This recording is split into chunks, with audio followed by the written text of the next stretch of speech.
That's your season. I wish that I think Penn State was like this. Yeah. So Alabama lost, Clemson lost. It was ranked again. Tennessee lost. Duke to Tennessee.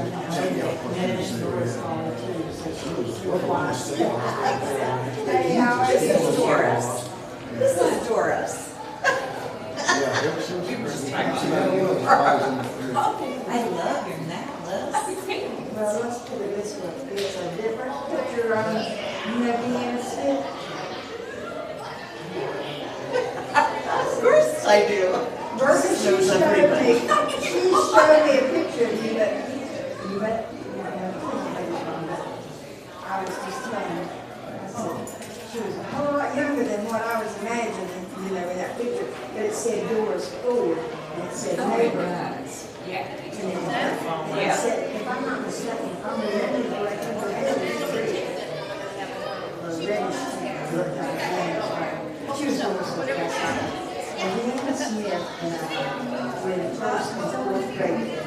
And when I had just like I had those two green brown hands to walk right, then we realized she would walk. Hey, I'm free. So I had fourth grade. Then you go, no. Now,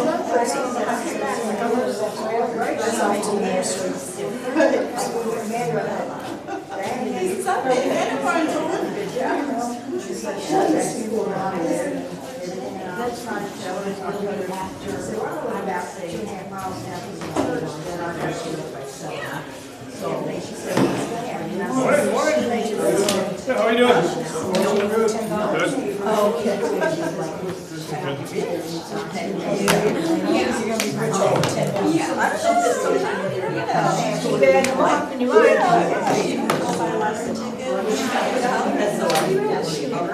You got a shirt. I can do that. I prefer to wait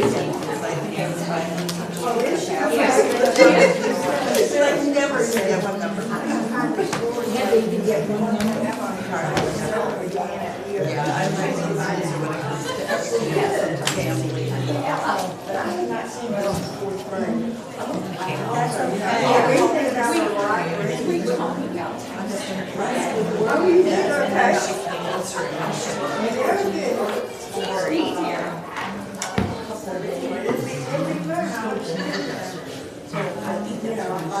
And now the technology works. Of course it does. And now the technology works. Last week it didn't work. We made it through. We did. It was a little glitchy, a little hiccupy, but we made it through. Kept thinking, don't worry, Zach, if that was me, that thing would have been The problem is that I tried, like, my last resort way too late. I ended up just went with it right away. I had a backup plan, but I didn't make the first plan work. First plan work.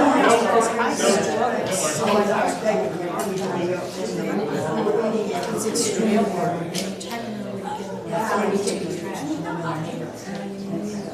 Maybe if you go to thought, because 42 he did register for days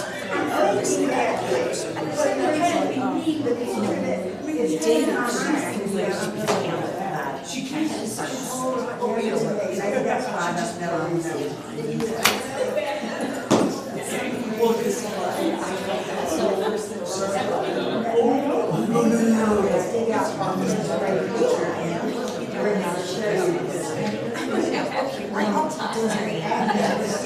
and I do have this happen.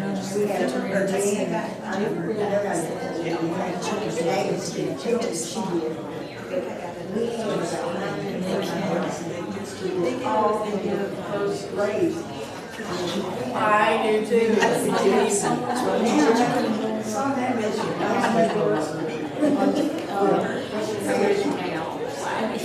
He was dressed as a minion. That little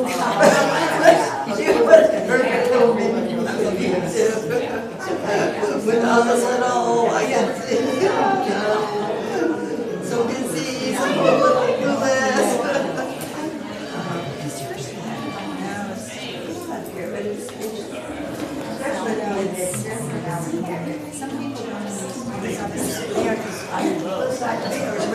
When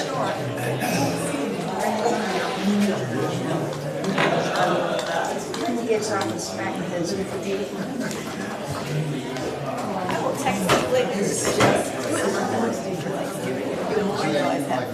Because my kids are because they're not around enough to actually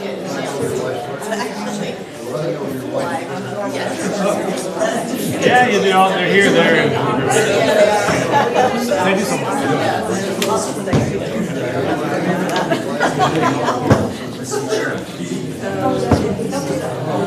Kelsey, over here. Good.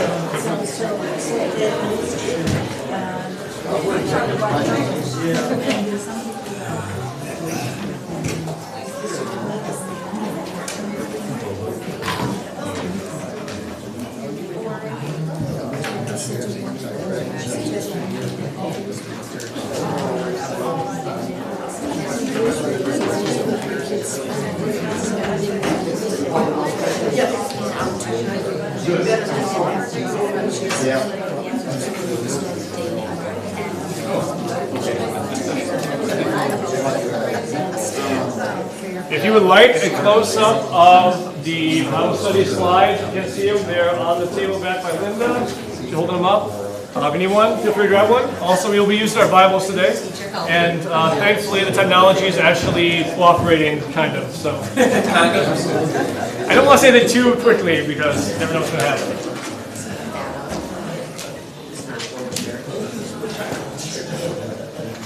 So a little bit about where we've been. It's been about, I think it was a week or 2 weeks ago that we started talking about David. So a little bit of a refresher. Where we left off, Saul is dead. Jonathan, dead. Ishvi, dead. Malchi-Shua is dead. They all died in a battle against the Philistines, which led to Saul killing himself as he was wounded, mortally wounded by an arrow that came flying in from nowhere, and he fell on his sword, and that was the end of Saul. But his house lived on in his son Ishbosheth, and also Mephibosheth, which we'll talk about today. But his 3 other sons that we see here died in the battle with him. After that battle, an Ammonite runs to David and says, "I'm the one who killed Saul. Give me a lot of stuff and let me live." And ironically, maybe not ironically, David says, "No, you're going to die.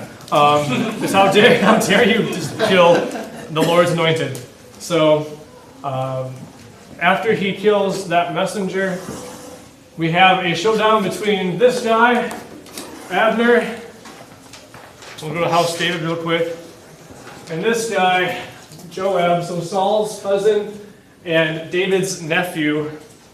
And it has to be one of the strangest battles ever. After having 12 young men on either side fight against each other to see who's going to come out victorious, all 12 men on each side died. So they didn't have a winner. So they might as well just go attack each other then. So they chased each other. David's nephew chases after Abner. Abner ends up killing him. And now this just sends everybody into a ruckus because Joab is Asahel's brother. Right here. This guy is the one Abner killed.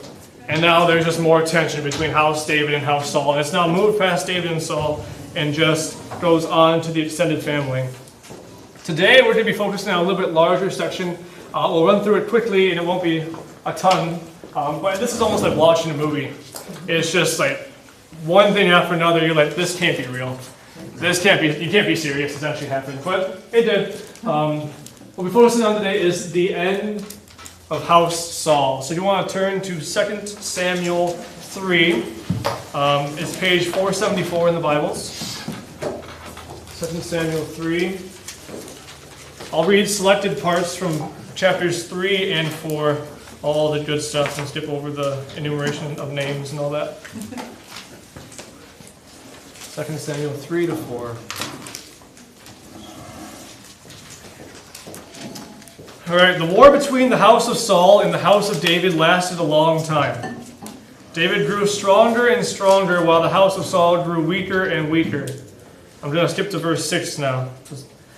During the war between the house of Saul and the house of David, Abner had been strengthening his own position in the house of Saul. Now Saul had a concubine named Rizpah, daughter of Aiah, and Ishbosheth said to Abner, "Why did you sleep with my father's concubine?" Abner was very angry because of what Ishbosheth said, and he answered, "Am I a dog's head on Judah's side? This very day I am loyal to the house of your father Saul and to his family and friends. I haven't handed you over to David, yet now you accuse me of an offense involving this woman.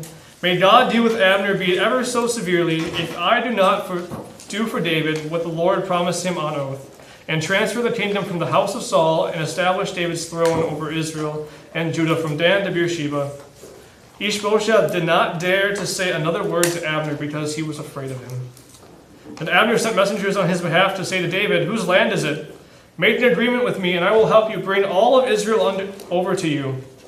"Good," said David, "I will make an agreement with you, but I demand one thing of you. Do not come into my presence unless you bring Michal, daughter of Saul, when you come to see me." Then David sent messengers to Ishbosheth, son of Saul, demanding, "Give me my wife Michal, whom I betrothed to myself for the price of 100 Philistine foreskins." So Ishbosheth gave orders and had her taken away from her husband Paltiel, son of Laish. Her husband, however, went after her, weeping behind her all the way to Bahurim. Then Abner said to him, "Go back home." So he went back. Abner conferred with the elders of Israel and said, "For some time you have wanted to make David your king. Now do it. For the Lord promised David, by my servant David, I will rescue my people Israel from the hand of the Philistines and from the hand of their enemies." Jump down to verse 22. Just then David's men and Joab returned from a raid and brought with them a great deal of plunder. But Abner was no longer with David in Hebron, because David had sent him away and had gone in peace. It's almost like you can picture that scene. They pass each other on the road, and they're like, "Oh, that's," and they just keep going. So that's the situation. When Joab and all his soldiers with him arrived, he was told that Abner, son of Ner, had come to the king, and that the king had sent him away, and that he had gone in peace. So Joab went to the king and said, "What have you done? Look, Abner came to you. Why did you let him go? Now he's gone. Now you know Abner, son of Ner. He came to deceive you and observe your movements and find out everything you are doing." Joab then left David and sent messengers after Abner, and they brought him back from the well of Sirah. But David did not know it. Now when Abner returned to Hebron, Joab took him aside into the gateway, as though to speak with him privately. And there, to avenge the blood of his brother Asahel, Joab stabbed him in the stomach, and he died. Later, when David heard about this, he said, "I and my kingdom are forever innocent before the Lord concerning the blood of Abner, son of Ner. May his blood fall upon the head of Joab and upon all his father's house. May Joab's house never be without someone who has a running sore or leprosy, or who leans on a crutch, or who falls by the sword, who lacks food."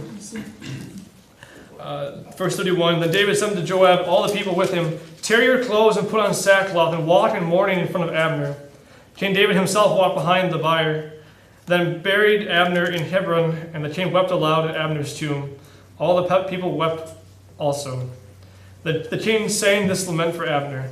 "Should Abner have died as the lawless die? Your hands were not bound, your feet were not fettered. You fell as one falls before wicked men." And all the people wept over him again. Then they all came and urged David to eat something while it was still day. But David took an oath, saying, "May God deal with me, be it ever so severely, if I taste bread or anything else before the sun sets." All the people took note and were pleased. Indeed, everything the king did pleased him. Now jump to chapter 4. When Ishbosheth, son of Saul, heard that Abner had died in Hebron, he lost courage, and all Israel became alarmed. Now Saul's son had two men who were leaders of raiding bands. One was named Banah, and the other Rechab, and they were sons of Rimmon the Beerothite, from the tribe of Benjamin. Beeroth is considered part of Benjamin, because the people from Beeroth fled to Gittaim, and have lived there as aliens to this day. Jonathan, son of Saul, had a son who was lame in both feet. He was 5 years old when the news came about Saul and Jonathan came from Jezreel. His nurse picked him up and fled, and as she hurried to leave, he fell and became crippled. His name was Mephibosheth. Now Rechab and Banah, the sons of Rimmon the Beerothite, set out for the house of Ishbosheth and arrived there in the heat of the day while he was taking his noonday rest. They went into the inner part of the house as if to get some wheat, and they stabbed him in the stomach. Then Rechab and his brother Banah slipped away. They had gone into the house while he was lying in his bedroom. After they stabbed him and killed him, they cut off his head, taking it with them. They traveled all night by the way of the Arba. They brought the head of Ishbosheth to David at Hebron, and said to the king, "Here is the head of Ishbosheth, son of Saul, your enemy, who tried to take your life. This day the Lord has avenged my lord the king against Saul and his offspring." David answered Rechab and his brother Baanah, the son of, "As surely as the Lord lives, who has delivered me out of all trouble, when a man told me Saul is dead, and thought he was bringing me good news, I seized him and put him to death in Ziklag. That was his reward I gave him for his news. How much more, when wicked men who have killed an innocent man in his own house and on his own bed, should I not now demand his blood from your hand, and rid the earth of you?" So David gave an order to his men, and they killed him. They cut off their hands and feet and hung their bodies by the pool of Hebron, but they took the head of Ishbosheth and buried it in Abner's tomb at Hebron. Thank you. That was a lot. Thank you for bearing with me. Here are some of the questions that I was thinking about. I'd like you to consider as you guys talk in your groups. David grew stronger, Saul grew weaker. Where do you see that most clearly? Ishbosheth means man of shame. How does he live up to his name? In what ways does David show himself to be a unique king? Or where do you see history repeating itself? Or you can talk about whatever you want and chase whatever rabbits you like. As always, please introduce yourself to whoever you're talking with. Ready, set, go.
That's why we're trying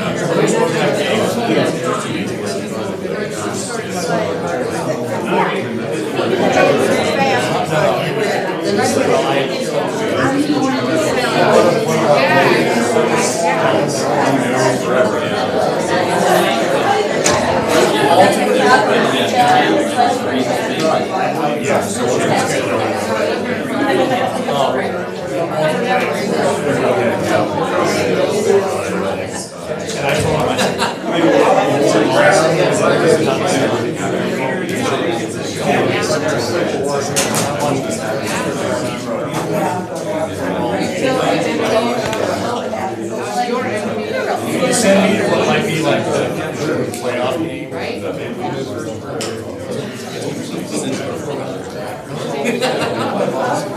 A couple more minutes.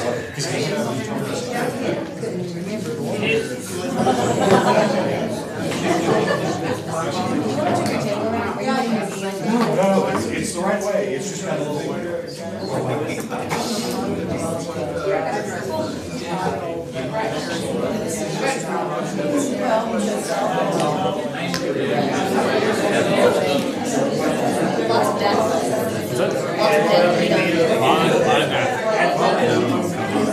It's just so dumb. We just keep doing that. Did you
All right, let's bring it back.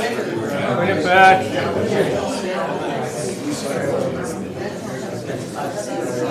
So what we chase? What question talk about? Figure out all the names. Yeah, there's a lot of names going on. That's true. That's true. The big ones are Joab and Abner. And then Ishbosheth is the... So King David is obviously King David. Ishbosheth is Saul's son, who Abner said was the new king. Abner was his general. Joab is David's general. And those are the four main players that are kind of going on right here. So we talk about... I got a question. Sure. Seems kind of strange that, I'm not going to pronounce his name, Man of Shame. Yeah. Why his parents would give him that name. That's true. That one's one of the interesting ones. I think we mentioned it, I think this was a few weeks ago, so I don't blame you for forgetting. Ishbosheth has another name, and it was Ishbaal, which means the fire of Baal, which is kind of a military name. So like, think about the Native Americans would have like Sitting Bull or something like that would show their power and their might. Ishbaal meant the fire of Baal, which meant that any person who worshipped this foreign god would have to fear fire when they saw him. He was just a really powerful military guy. His second name, this might have been a given name later from whoever was writing this, or he might have gone by this, but Ishbosheth means man of shame. I am of the opinion that it's the writer of 2 Samuel is giving him this name and just kind of playing on this Ishbaal and Ishbosheth kind of have a similar sound to it. So just as, remember Abigail, Nabal's wife, a few weeks ago, she said, my husband's a fool, because one way to understand that name, Nabal, is fool. So I think that's kind of what's going on here, the play on the names and the mockery of this guy. Isn't there a lot of history though in the Bible? You know, Jacob becomes Israel. So this, I don't know anywhere in Scripture we're given his original name. It just may be that the writer at this point in his life as an adult is giving these various names. Sure, absolutely. Abram became Abraham, so... Yeah, names were very, very significant at that time. We had to go through a very long legal process to change our names, but we never change our names based on, I don't know, who died around us or how our neighbor feels about us. That's not really why you wouldn't go to the courthouse about that, I don't think. Yeah, that's very true. A lot of people have a lot of different names, which makes it even more confusing sometimes.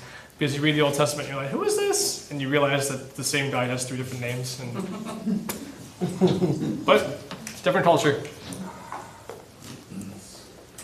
How about that first one? David grew stronger, Saul got weaker. And then these different events, what do you see? What do you see that clearly?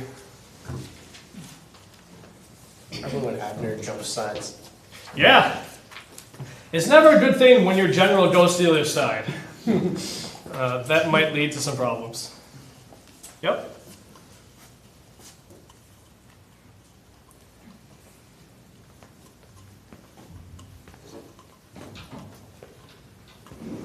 What happened to this guy? Lost his head. Lost his head. Who is this? Son of Saul. Saul's son. Who's the reigning king of Israel? The last remaining heir to the throne. As normally kings would just pass down their lineage from like son to son if they had sons. This was a very good way of making sure that Saul's descendants had no more part in the kingdom. These are kind of the names of how it goes. Joab kills Abner, Rechab and Baanah kills Ishbosheth, and David kills Rechab and Baanah. The only remaining descendant of Saul that's left, who's a male, is this guy. His name is Mephibosheth. It's Jonathan's son. Say that again? Mephibosheth. Mephibosheth. But yeah, he's got some crutches. This would be a terrible scene for a movie. The nurse is running away from a chasing crowd of soldiers and then just drops the child. But like, this is a wonderful picture of House Saul right now. Crippled. Back. Technology, there we go.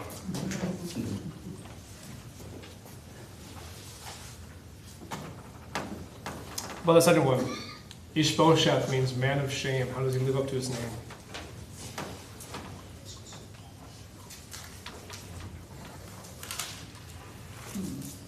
I'll point you to the start of, so 2 Samuel 3, 6 through 8, and then chapter 4.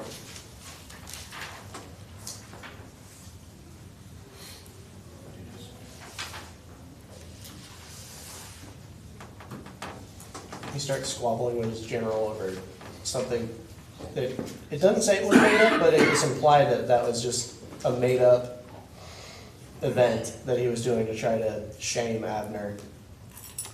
Yeah, I mean, rumors spread, accusations go around, and he confronts Abner.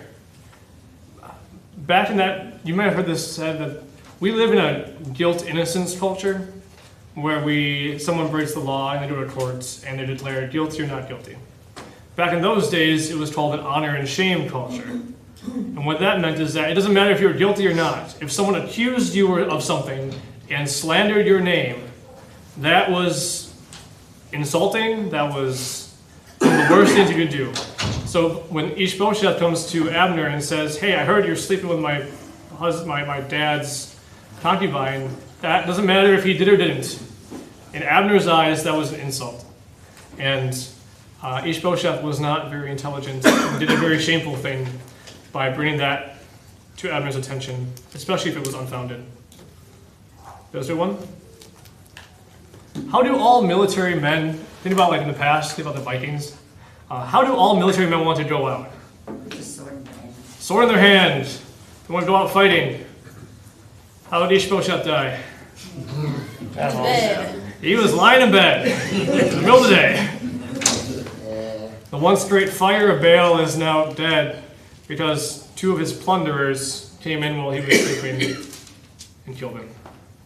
I just have a question. Okay, even if it was true that Abner was sleeping with Saul's concubine, concubines weren't wives. They were like slaves. So why would have that mattered? Why would have that been a shameful thing? It would be viewed as possession. Oh, so it's like stealing his possession after he's dead? That and also disrespecting the king. So Saul was a king, and part of his harem would have been that concubine. And Abner was not part of the royal line. Okay. So And also, I read, some people said that Abner, based on his actions, was probably trying to seize control of the kingdom slowly Ishbosheth seems like a kind of a weak kind of figure. You read after Abner runs away, he didn't say anything about it because he was scared. That's not something a king usually does. They're not usually scared of their small general. But Ishbosheth seems to have been kind of weak, and Abner was strong. So Abner was slowly trying to take control. So Ishbosheth coming to him and doing this scandal might have been an attempt to knock his knees out and be like, yeah, you're not taking control of the kingdom anymore. And that's kind of when everything flipped on him.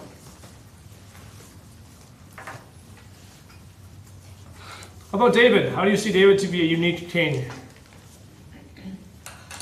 Don't do him any favors. He avenges Ishbosheth. The opposite king who wants David dead, who sent men to his front lines to attack him, who died on his couch.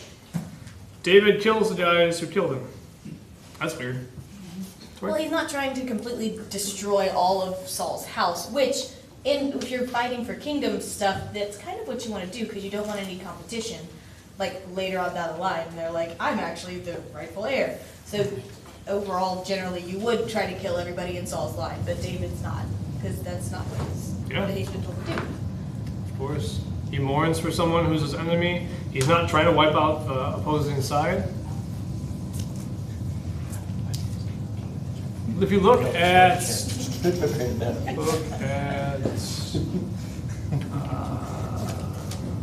sorry, around 2 Samuel 3:31.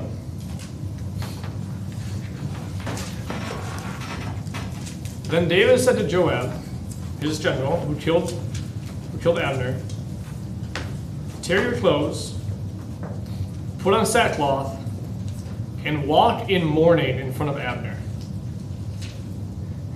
So the murderer is made to be the pallbearer. That's weird. For someone who is his enemy. From the time that David was anointed, he recognized that Saul and his house was anointed. And he had ample opportunity to kill them off, but he decided he would never touch any of them. And that was consistent all the way through. Yep. David's a man of his word. Well, again, I think he was respecting the Lord and letting the Lord do what he wanted to do, but not using his hand to do it. I think it's a very good lesson for us today, too. Yeah. Well said. Last one. Where do you see history repeating itself?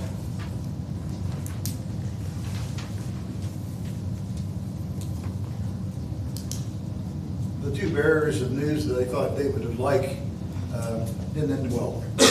Nope. They're dead, just like the Ammonite. Maybe this is not history repeating itself, but historical irony.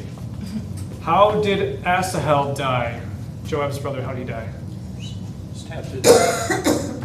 He got stabbed right through with the end of a spear through the stomach. Where does Joab stab Abner? In the stomach. Right in the stomach. This is for my brother. Ishbosheth got stabbed to the stomach too. He did. What happened to Ishbosheth? He got stabbed. He got stabbed, and then what happened? They cut his head off. Cut his head off. Kind of what happened to Saul, right? Saul's head gets lopped off and gets paraded.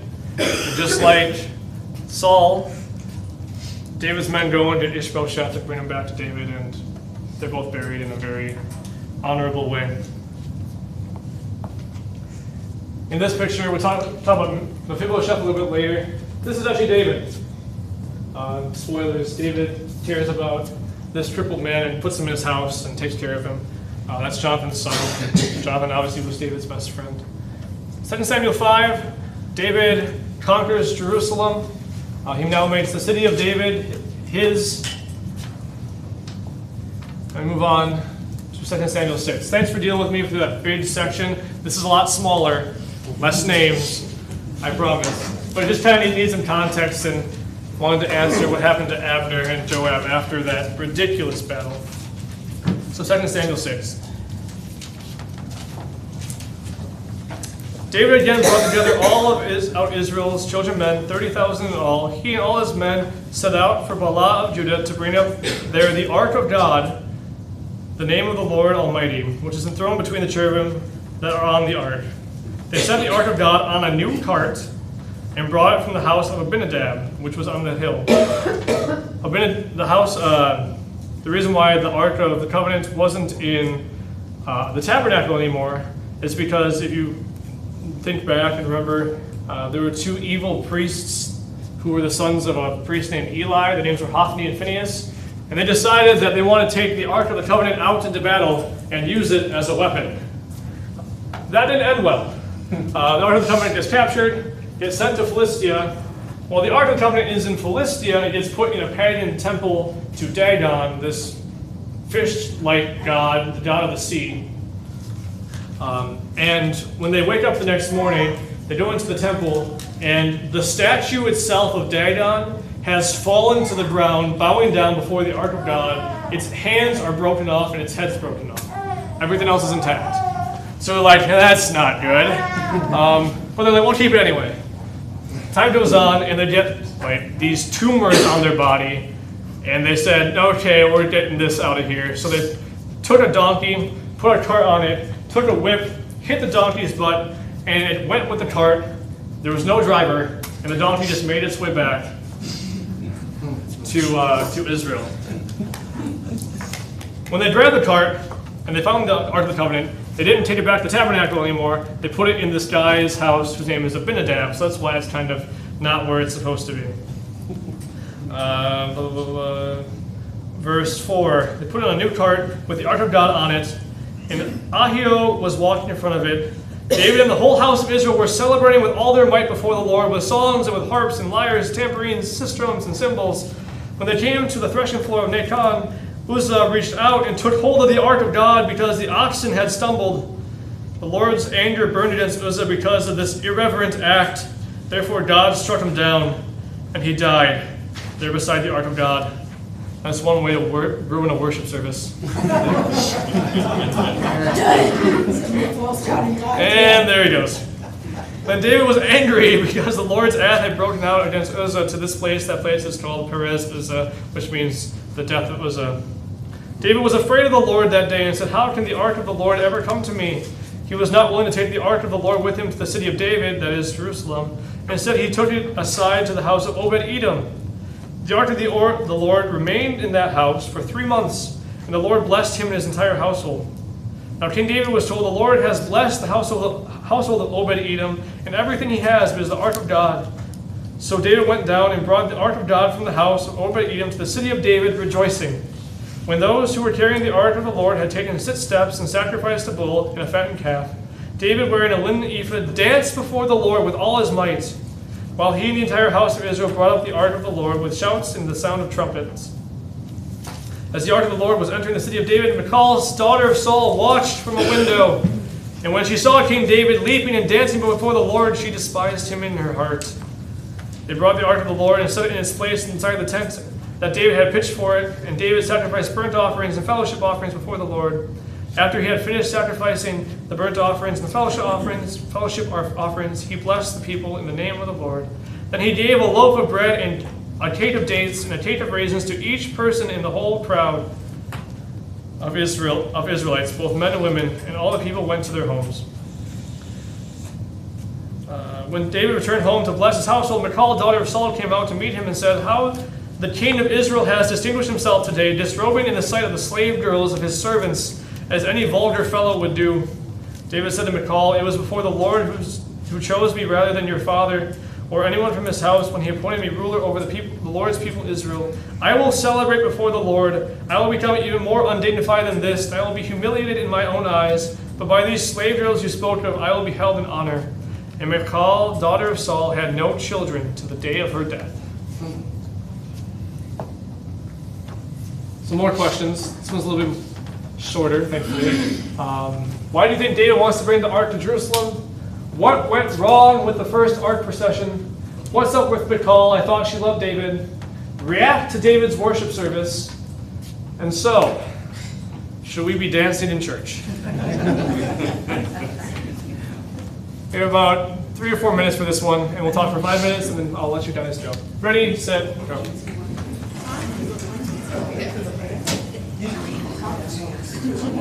I don't either. Should we be dancing?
And also, in relation to Son of the Gomorrah, now there's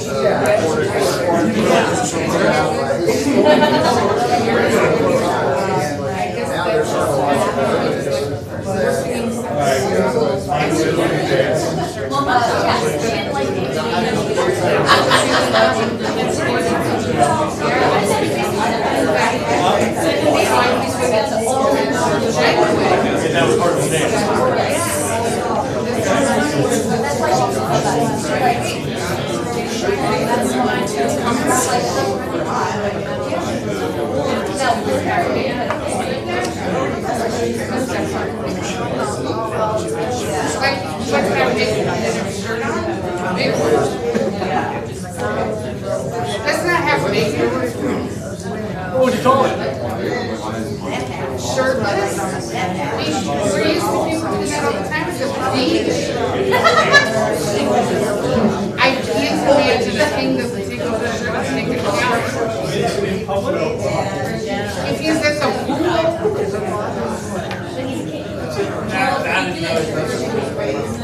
All right, sorry to cut your conversation short, but we got 5 minutes left.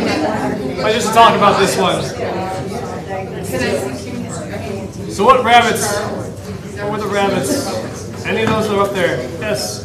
My first thought was when the ark was at that house where I forget his name already.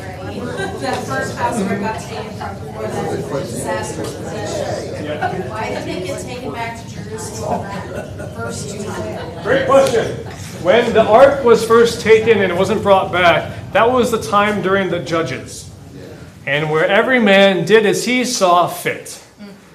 So instead of bringing him back to the Levitical priests that were supposed to be taking care of it, they brought it to this guy's house, and the guy named his son the ark's caretaker. None of that was from God. They all just decided to do it themselves. But that was kind of the time period. And you know when you just put something somewhere and you forget about it? 20 years later, you know, where is it? Oh, it's somewhere. It's over in that city somewhere. But yeah, it does tell you how they felt about the ark at that time. 20 years, where God wasn't the center of worship. Oops. What other rabbits we chase? We were talking about just what the linen that David wore and why his wife was so upset with him, you know, dancing around and everything else. And kind of like, I guess, since she was the daughter of Saul, she expected a king to behave in a certain manner. I think that's a lot of it. She grew up in Daddy's house. Daddy would wear it to every other king. So who is this guy? Also, was another reason why she might be upset. She had been with David for 7 years. Where'd she come from? her husband's house. Yeah, her other husband's house. Saul gave her away to a different guy when David went on the run. For 7 years she was with this guy, and then a general shows up one day, "Hi, you're coming with me." And she takes her back to David. So already she kind of has that bad taste in her mouth for David. I can imagine, because her husband goes sprinting after her, just weeping. Yeah, David didn't even come together, he sent somebody else. David didn't even come together, that's true. Yep. But yeah, I mean, if you think about it, this would be a terrible picture, but like, if Pastor or I showed up to worship and had just pants on, and like started leading the worship service, it might be a little irreverent, maybe a little weird, yeah. It was our theme service. It was probably not a beach. It was probably not beach themed. I haven't looked at my calendar yet, but if that's on there, I'm not ready for it. But yeah. Also, what's her deal? What's McCall's deal with the whole situation? David's half naked, but what else? Jealous. The servant girls are looking at David. I think it goes even deeper than that, because she wasn't at the service, she was watching from the house. That's She true. wasn't there, That's true. That also probably shows her heart. yeah. She was jealous of David's blessing. Yeah. Yeah, and verse 23, when it says she had no children to the day of her death, it's either that God said no, or David just didn't sleep with her again. Either one. It's pretty bad. So, we only got 1 minute left. I want to talk about this one because it's fun. Should we be dancing in church? From the Midwest, probably not. Considering that, what, like Yes. 50 years ago, 60 years ago, dancing was verboten? Yeah. Yeah. Well, you know, there's dancing and then there's obscene dancing like twerking and what have you. That's true. We don't want that in church. No. And the way the most likely dance would be considered dancing anyways. Yep, that'd be also very true. Do you have a problem with how that David danced before the Lord with all of his might? Anyone have a problem with that? No, it's a praise thing. No? If you're praising the Lord, dancing is fine. Yep. And I would agree. It might be kind of hard to sit still when we get into heaven and we see all that amazingness. It might just be hard to contain. Yeah, that's very, very true. Consider what David saw. God was coming into his city. David may not have completely understood what the impact of Jerusalem was going to be. The fact that Jesus is coming here. But he saw God coming through the streets with the Ark of the Covenant being carried the appropriate way, not on a cart, but actually carried by the priests, and everything was going back to the way it was supposed to be. Yeah, that's something to dance about. Don? Well, we talked about this earlier, that, you think about a service that we might have, or a church that you go to that's having that either has a song or the theme of the day or whatever is something that's speaking to you. You might find yourself swaying or doing things that you would normally in the Midwest not do, but you can feel it, and it's genuine, and it's just how your faith is being exhibited at the moment. Yeah. Yeah, so I remember the first time when we did that, come, oh, come, let us sing to the Lord. I told Pastor, the choir should be in a circle around the congregation doing the grapevine. Come, oh, come. Yes.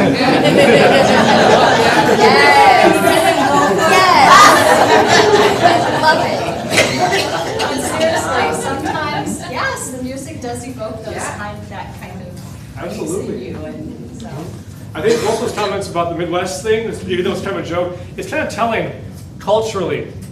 It all comes back to culture, and you can worship God in your own culture, and that's completely fine. The message is the important part. So part of that culture, they had dance. And if you've never tried Hebrew dance before, I have. It's fun. Try it. But it's that was part of the culture, and that was just what they would have done. For us, maybe it's dancing, maybe it's processions, maybe it's whatever, but it all comes back to the heart of the matter. Well, in that Josie we had a few weeks ago about evangelism in Africa. And one of the points they made is that they tried to make the worship culturally appropriate, because in that culture, certain types of dancing or what have you may be appropriate. Absolutely. There was one of my professors at the seminary, he was in Africa for a long, long time. And he said, yeah, it's halfway through my sermon sometimes, people just jump up, start clapping and singing. And I had to sit down. And wait. And then I stand back up. Start talking, they start again, 2 minutes later. Back down I go. But the service would not go on for 3 or 4 hours because they would just start spontaneously dancing, singing, and you'll never see one song of them just standing like this. No, they're always clapping, moving, everything. I'm sorry, let's talk about this more. We're out of time. Thank you, everyone. We'll see you next week. Pastor... No, we won't. Fall Festival. That's right, Fall Festival. Come on. I'm sorry. You'd think you'd be on my mind right now.